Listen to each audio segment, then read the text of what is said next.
এই উম্মতের তো দুর্দশার হওয়ার কথা ছিল না। পেটে যখন বাচ্ছিল না তখনই তো দুর্দশা ছিল না। বর্তমানে যতটুকু দুর্দশার শিকার এই উম্মত, পেটে যখন বাচ্ছিল না তখনও এতটুকু দুর্দশার শিকার ছিল না। পরনে যখন কাপড় ছিল না তখনও এতটুকু দুর্দশার শিকার ছিল না। এক কাপড়ে যখন স্বামী স্ত্রীর জীবন চলতেছিল তখনও এতটুক দুর্দশার শিকার এই উম্মত ছিল না। কসম খোদার, তখনও একজনে হাত উঠাইলে ফেরেশতা চলে আসতো। একজনে হাত উঠাইলে। আজকে 250 কোটি হাত উঠায় বসে আছে, ফেরেশতার কোনো চিহ্ন দেখা যায় না। যদি চিহ্ন দেখা যেত তাইলে তো 2 বছর 2 মাস চলতেছে পড়ায় 45,000 কুল্লুহুম শুহাদা। প্রত্যেক যেখানে আল্লাহ সম্মেলন করেন, আল্লাহ আরশে নেওয়ার দরকার ছিল, বাইতুল্লাহর থেকে নিয়ে যেতেন। নবীদের সম্মিলন আপনার সবচেয়ে উত্তম ঘরে বাইতুল্লাহ করতেন। মেরাজের রাত্রে তো 1.25 লক্ষ নবীদের সম্মেলন ছিল বাইতুল মুকাদ্দাসে, সশরীরে, রুহানি না। উলামা একমত হবে ইনশাআল্লাহ, আশা করি। সশরীরে 1.25 লক্ষ নবীদের সম্মেলন। মুহাম্মদুর রাসূলুল্লাহ ইমাম। ওই দিনের সবচেয়ে বড় বক্তা, প্রধান বক্তা মুহাম্মদুর রাসূলুল্লাহ সাল্লাল্লাহু আলাইহি ওয়াসাল্লাম। ওই জমিনে তারপরও ওদের সাথে ওদের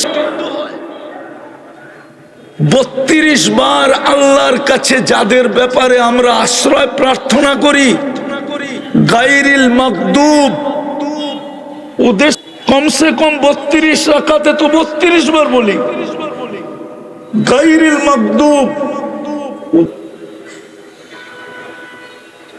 কিন্তু হবে না তো হবে না কেন? এটাই বুঝাইতে চাইতেছি। হবে না তো হবে না কেন? কি কারণে হবে না? এই প্রশ্নটাই আপনাদের সামনে রাখতে চাইতেছিলাম যে হবে না তো হবে না কেন? সৃষ্টির ভিতরে আমাকে মানুষ হিসাবে শ্রেষ্ঠত্ব দিল, মানব জাতির ভিতরে আমাকে উম্মতে মুহাম্মদী হিসাবে শ্রেষ্ঠত্ব দিলেন। শুধু শ্রেষ্ঠত্ব দিলেন না, আবার শ্রেষ্ঠত্বের প্রমাণও দিলেন। প্রমাণ স্বরূপ আমি বলতেছিলাম মুহাম্মদুর রাসূলুল্লাহ সর্বপ্রথম প্রমাণ। আপনি মুহাম্মদুর রাসূলুল্লাহ পাইছেন। যদি মুহাম্মদুর রাসূলুল্লাহ প্রমাণ না হইতো তাহলে আমি কিতাব থেকে একটা প্রমাণ দিতেছি। যদি মুহাম্মদুর রাসূলুল্লাহ সাল্লাল্লাহু আলাইহি ওয়াসাল্লাম আমার কথার প্রমাণ না হইতো তাহলে আমি কিতাব থেকে একটা প্রমাণ দিতেছি। কিতাব থেকে দিতেছি। বাদায়া নেহায়া লেখা আছে, ওইখানে লেখা না থাকলে আমি বলতাম না যে দানিয়াল আলাইহিস সালাম শুধু এই উম্মতের হাতের মাধ্যমে কাফন দাফন পাওয়ার জন্য 2500 বৎসর অপেক্ষা করছেন। আল্লাহ বান্দার উপরে জুলুম করেন না। যখন বান্দার উপরে জুলুম করেন না তো এই উম্মতের উপরে জুলুম করবেন কি করে? এই উম্মত তো আল্লাহ লাডলা। লাডলা বোঝেন? বোঝেন না? সবচেয়ে বড় প্রিয় পাত্র। প্রিয় পাত্র যদি না হইতো তাহলে এতগুলা জিনিস এই উম্মতকে দিতেন না। প্রথম তো মুহাম্মদুর রাসূলুল্লাহ দিতেন না। এই উম্মতকে তো মুহাম্মদুর রাসূলুল্লাহ দিতেন না। কেননা মুহাম্মদুর রাসূলুল্লাহ দেওয়া মানি এই উম্মত আল্লাহর কাছে সবচেয়ে বেশি প্রিয়। এই জন্যই তো ঘোষণা দিয়েছেন খায়রে উম্মা কুনতুম খায়রা উম্মা, মানব জাতির ভিতরে তোমরা সবচেয়ে শ্রেষ্ঠ, তোমরাই ফেমাস, তোমরাই আমার কাছে সবচেয়ে বেশি আধুনিক, তোমরাই আমার কাছে সবচেয়ে বেশি আপডেট, তোমরাই আমার কাছে একমাত্র প্রিয়। যদি ভালো না বাসতেন তাহলে মুহাম্মদুর রাসূলুল্লাহ দিতেন না। উলামা একমত হবে আমার সাথে,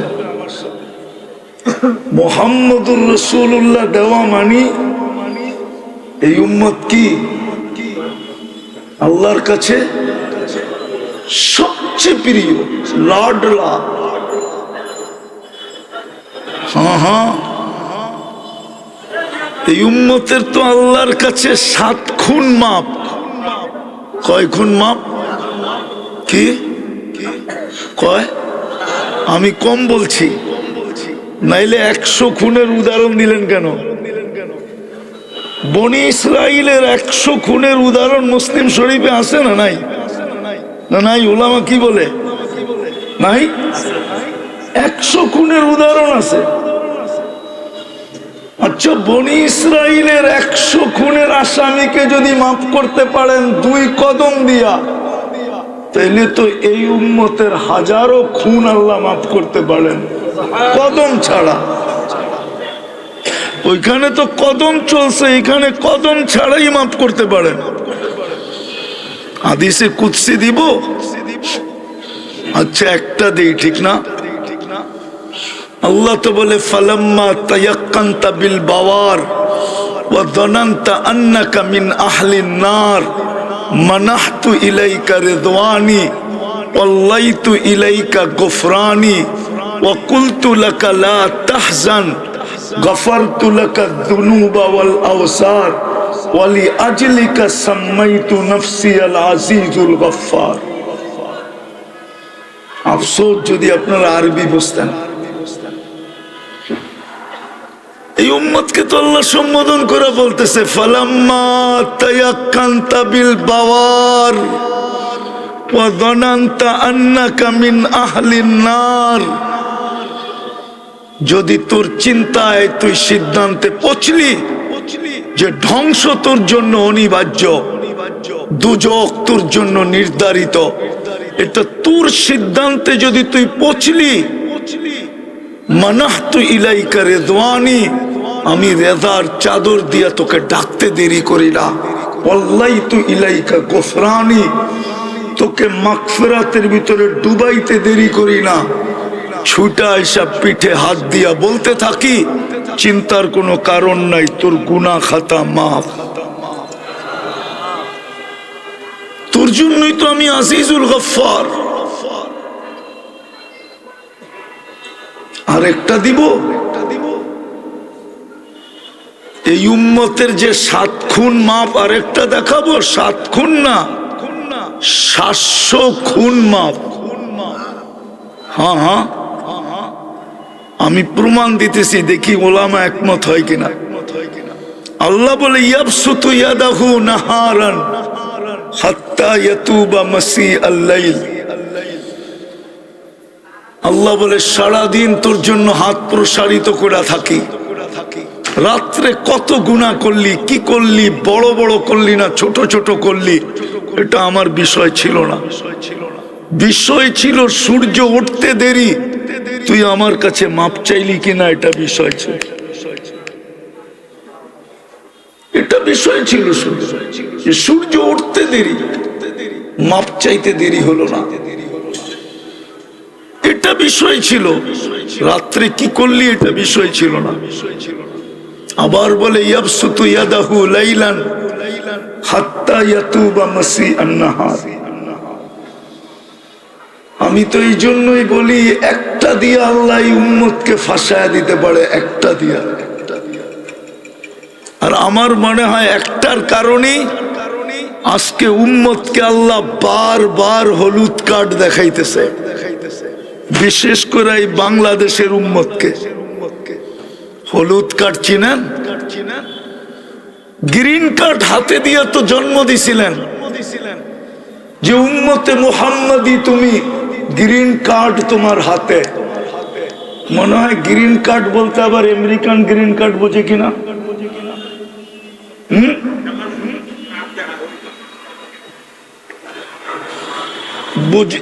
আমেরিকান গ্রিন কার্ড বোঝে কিনা? কেননা উত্তরের মানুষ তো, আবার বুঝলেও বুঝতে পারে, ঠিক না? তো আল্লাহ তো আমাদেরকে গ্রিন কার্ড দিয়ে উম্মতে মুহাম্মাদি বানাইছিলেন, যে এই কার্ডটা সাথে রাখিস, যেখানে দেখাবি ওকে। মালাকুল মউতকে দেখাইলো ওকে, কবরে দেখাইলো ওকে, কিয়ামতের মাঠে দেখাইলো ওকে, যেখানে দেখাবি ওকে। হুজুররা মনে হয় মানতে চাবে না। একটা দলিল দিমু বুখারীর থেকে। এই জন্যই মনে হয় ইমাম বুখারী রহমতুল্লাহ আলাইহি বলতে চাইতেছেন যে কবরের প্রথম প্রশ্ন মান রব্বুকা না। কবরের প্রথম প্রশ্ন মান রব্বুকা না। উনার সাথে ইমাম মুসলিম রহমতুল্লাহ আলাইহি সুরে সুর মিলাইছেন, বলছেন কবরের প্রথম প্রশ্ন মান রব্বুকা না। কবরের প্রশ্ন তিনটা, কিন্তু প্রথমটা মান রব্বুকা না। উনি বুখারী শরীফে নিয়ে আসছেন 1264 নম্বর হাদিস, কিতাবুল জানায়েজ 5 নম্বর পারায় এই হাদিস নিয়ে আসছেন যে কবরে প্রথম জিজ্ঞাসা করা হবে মা কুনতা তাকুলু ফি হাদার রাজুলি মুহাম্মাদিন। বলো তোমাকে যে গ্রিন কার্ড দিয়া বানাইছিলাম উম্মতে মুহাম্মাদি, ওই গ্রিন কার্ডটা আছে কিনা বলো। ওনার রঙে তুমি রঙিন কিনা বলো। আমি পুরা পটভূমিটা তুলে ধরতেছি, তাইলে আরো সহজ হবে। ইমাম বুখারী রহমতুল্লাহ আলাইহি বাব বানছেন, বাব অধ্যায় নিয়ে আসছেন যে মৃত্যু ব্যক্তিকে দাফন করার পরে আত্মীয় স্বজন যখন ফিরতে থাকে, তখন মৃত্যু ব্যক্তি ওদের ফিরার জুতার আওয়াজ শুনতে পায় যে আমাকে রেখা চলে যেতেছে। তখনই দুই ফেরেশতা আসে আর মৃত্যু ব্যক্তিকে বসায়া জিজ্ঞাসা করে মা কুনতা তাকুলু ফি হাদার রাজুলি মুহাম্মাদিন, বল তোর কাছে গ্রিন কার্ড আছে কিনা, তুই মুহাম্মদুর রাসূলুল্লাহর রঙে রঙিন কিনা বল। আগে এটা প্রমাণ কর, পরেরটা পরে দেখা যাবে। প্রথম প্রমাণ করতে হবে মুহাম্মদুর রাসূলুল্লাহর রঙে রঙিন কিনা। এই জন্যই আমি বলতে শুরু করছিলাম যে মানুষ হিসাবে সৃষ্টির ভিতরে শ্রেষ্ঠত্ব দিছেন, মানুষের ভিতরে আমাদেরকে উম্মতে মুহাম্মদী হিসাবে শ্রেষ্ঠত্ব দিছেন।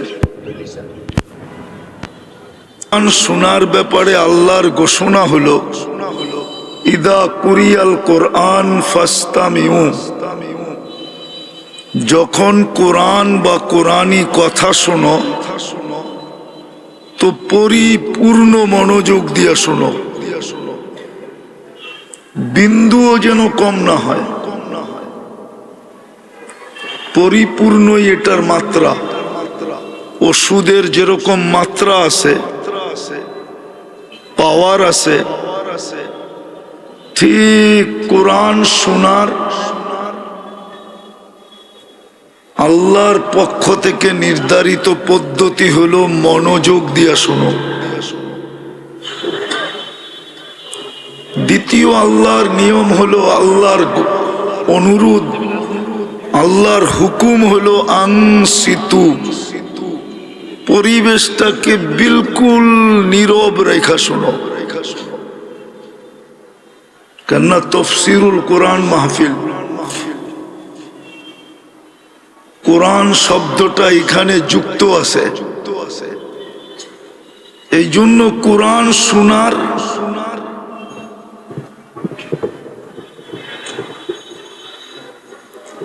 কোরআন শোনার আল্লাহর হুকুম হলো মনোযোগ দিয়ে শোনো, পরিবেশটাকে বিলকুল নীরব রেখা শোনো। কি রাজি? তাইলে কথা শুরু করা যায়। আর যদি হট্টগোল করবেন, মনোযোগ দিবেন না, হ্যাঁ এটারও স্বাধীনতা আপনার আছে, কেননা মানুষকে আল্লাহ ইচ্ছা স্বাধীনতা দিছেন, কোন সৃষ্টিকে ইচ্ছা স্বাধীনতা দেন নাই। যদিও সমগ্র সৃষ্টির সামনে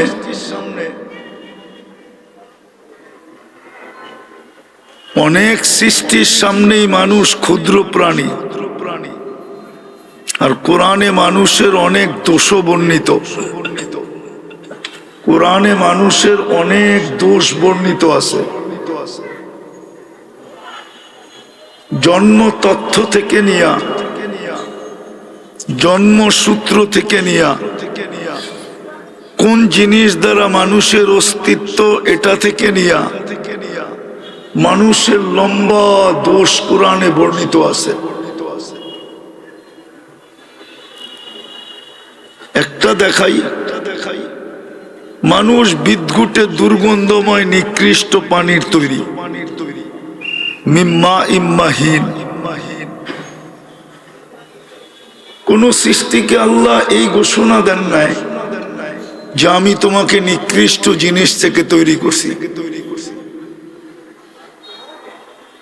কিছু সৃষ্টি তো নির্ধারিত, জিন আগুনের তৈরি, ফেরেশতা নূরের তৈরি, বাকি সৃষ্টি অমিনাল মাই কুল্লু শাইইন হাই, পিওর পানি দ্বারা তৈরি। কিন্তু মানুষ বিদ্যুটে দুর্গন্ধময় পানির থেকে তৈরি। আবার সৃষ্টির ভিতরে মানুষের অনেক দোষ, মানুষ সবচেয়ে দুর্বল, যায়িফা। কোরআন বলে মানুষ সবচেয়ে দুর্বল, যায়িফা। মানুষ সবচেয়ে বড় অজ্ঞ, জাহুলা। মানুষ সবচেয়ে বড় অকৃতজ্ঞ। মানুষের চেয়ে কোনো অকৃতজ্ঞ প্রাণী দুনিয়া সৃষ্টির ভিতরে নাই। মানুষ সবচেয়ে অকৃতজ্ঞ। কুতিলাল ইনসানু মা আকফারা, অথবা বলা যায় কাফুরা। মানুষ সবচেয়ে বড় অকৃতজ্ঞ। মানুষ সবচেয়ে বড় অজ্ঞ। সৃষ্টির ভিতরে মানুষের মতো অজ্ঞ নাই। যদিও মানুষ নিজের বিদ্যা নিয়ে গৌরব করে, কিন্তু কোরআন বলে জাহুলা, মানুষ বড় অজ্ঞ। তো যেটা আমি বুঝাইতে চাইতেছি, আল্লাহ করুক বুঝে আসো। কোরআন যখন শুনবো তো পরিপূর্ণ মনোযোগ দিয়া, পরিবেশটাকে বিলকুল নীরব রেখা, তাইলেই কিন্তু পুরস্কার মিলবে, নাইলে মিলবে না। হ্যাঁ, পুরস্কার যাদের জন্য সাজানো আছে ওদের মিলবে, কিন্তু আমাদের পুরস্কার মিলবে না। আয়াতের শেষে কিন্তু পুরস্কারের ঘোষণা আছে। এই জন্য অনুরোধ করব, খুব মনোযোগ দিব, পরিবেশটাকে বিলকুল নীরব নির্জুম রাখবো। পারবেন তো ইনশাআল্লাহ? সত্য তো? হ্যাঁ, তাইলে আপনাদের কাছে একটা প্রশ্ন রাখা যায়। বিবেকের কাছে একটা প্রশ্ন রাখা যায়। এই উত্তরাবাসীর কাছে বা আজমপুরবাসীর কাছে একটা প্রশ্ন রাখা যায়।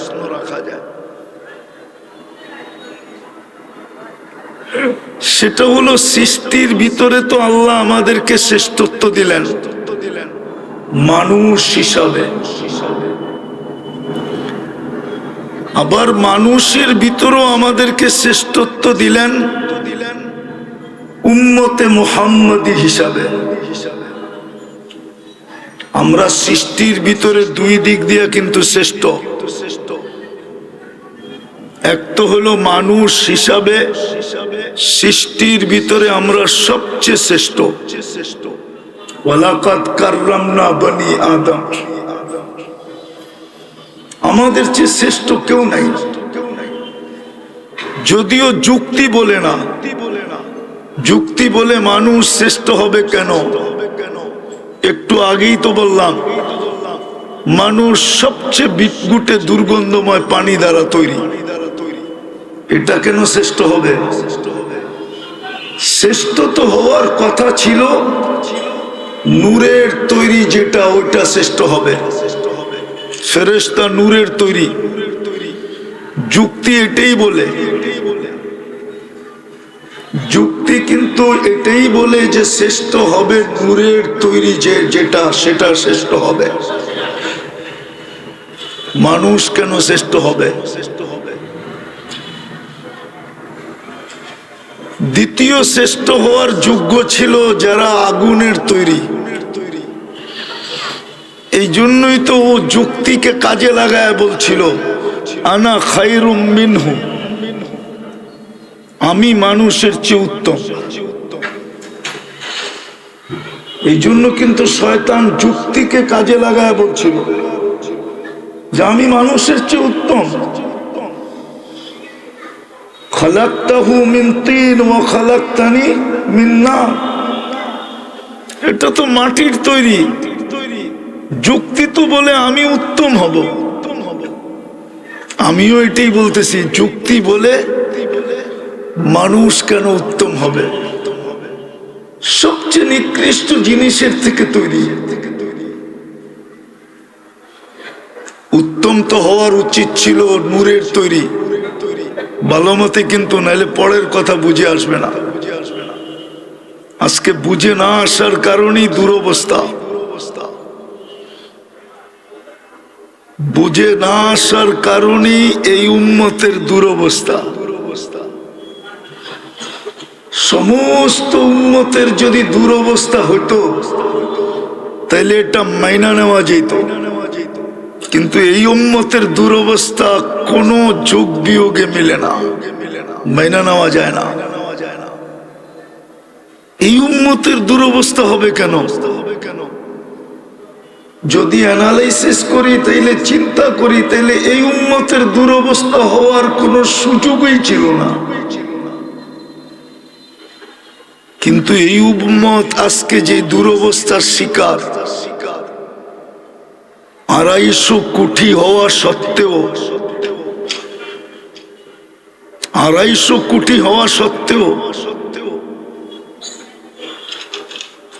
250 কোটি হওয়া সত্ত্বেও যেই দুরবস্থার শিকার, ইতিহাস তালাশ করলে দেখা যায় এরকম দুরবস্থার শিকার এই উম্মত কখনো ছিল না, কখনো ছিল না।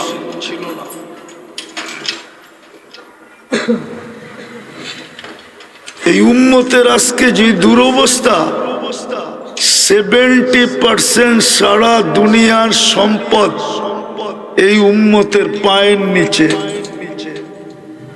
জানি না হুজুররা মানবে কিনা, 70% দুনিয়ার সম্পদ এই উম্মতের পায়ের নিচে। যখন পেটে পাথর ছিল তখন উম্মতের এই দুরবস্থা ছিল না। ইতিহাস উঠে দেখেন, যখন গায়ে কাপড় ছিল না তখনও এই দুরবস্থা ছিল না।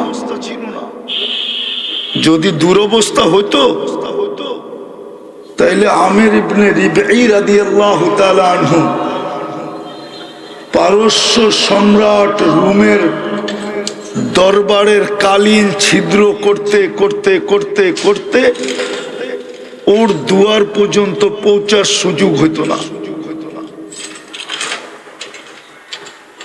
ও জানতো যে দুরবস্থার শিকার না। সোয়া নেওয়াটাই আমার জন্য বুদ্ধিমানের কাজ হবে। আর গাদাটাও বাঁধছিল ওর বালিশের সাথে। এই দুরবস্থা ছিল না যখন পেটে পাথর ছিল, এই দুরবস্থা ছিল না যখন গায়ে কাপড় না ছিল, এই দুরবস্থা ছিল না যখন মাসের পরে মাস চুলা না জ্বলত। এখন তো 70% সম্পদ মুসলমানের কাছে। দুনিয়ার সবচেয়ে বড় টাকা 4 দেশের কাছে, এর চেয়ে বড় কারেন্সি দুনিয়ার কারো কাছে নাই। কুয়েত, বাহরাইন, ওমান, ব্রুনাই, এর চেয়ে বড় কারেন্সি আল্লাহ কাউকে দেন নাই। হ্যাঁ হ্যাঁ, আমি গনাইলে ফজর পর্যন্ত গনাইতে পারি। যা এই উম্মতকে আজকে বর্তমানে দিছেন, কিন্তু তারপরে উম্মতের এই দুরবস্থা কেন? কোরআন তো বলে লাইসা যাল্লামান লিল আবিদ